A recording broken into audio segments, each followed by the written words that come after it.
Google 851, turn right, heading 180. Order 14 Papa, turn right 245, report localizer established 27. Hey everyone, welcome to DJ's Aviation. In the recent day, we've had quite a few developments in regards to Qantas fulfilling Project Sunrise, and quite interesting ones to say the least. Project Sunrise is the ambition to fly from the east side of Australia to London and Europe without a single stopover. In addition, it's also flights from the east side of Australia, like Sydney, Melbourne and Brisbane, to New York non-stop. This project is to be fulfilled by 2021, when Qantas CEO Alan Joyce wants to set the first aircraft on its way. Qantas will help pioneer a new generation of ultra-long-haul travel, as over the past few years, we've seen flights like Perth to London, and now the reintroduction of Singapore to New York, and more, coming and starting up. The candidates for Project Sunrise have been outlined quite clearly, and that is the A350 and the up-and-coming 777X, specifically the 777-8, and this is the variant with the greater range. As I discussed a few days ago, Airbus do have their A350-ULR, with added fuel capacity, enabling a higher range. This was a contender. However, it doesn't seem like this is on the cards now anymore. In fact, you may recall me making a video where I did discuss the A350-1000ULR. Now, this was proposed by Airbus in June of this year, and Airbus did say it would be very possible to develop that particular aircraft. They believe that this sort of plane would really suit Qantas, especially because of its range and then its capacity, so a win-win.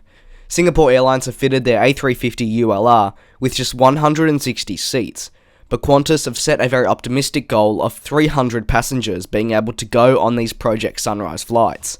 On this aircraft, economy will also be offered. This is something where on Singapore Airlines it's actually excluded. Something I was a bit critical of purely because of the cost associated with going on premium economy or business class for such a long amount of time when you could go economy and have a stopover. On Thursday, the CEO, Alan Joyce, said the airline is now in the advanced stages of the request for proposal and will likely place an order for the aircraft next year. As for which one? Well, it's as mentioned still between the 777X and the A350-1000ULR, but it is certainly looking like the 1000ULR will be the favourite. With all these comments and more to discuss in this video, let's take a pause. I thought it'd be worth mentioning that when the A350-1000 completed its world tour, it did visit Sydney. It also specifically spent a full morning with Qantas officials, Qantas technicians and engineers, and more. It also completed a flight in that morning with them on board. Interesting, isn't it? At the time, it was believed that we shouldn't read too much into it, as Alan Joyce may have just been getting a feel for the series of aircraft. But as time moves along, it becomes more apparent that this was a very important morning and probably crucial to Project Sunrise. So what else did he say? Well, we learned that the A350-1000 is the only Airbus jet which is in contention for their Project Sunrise operations. Now, this wouldn't be the standard edition, rather the ULR variant.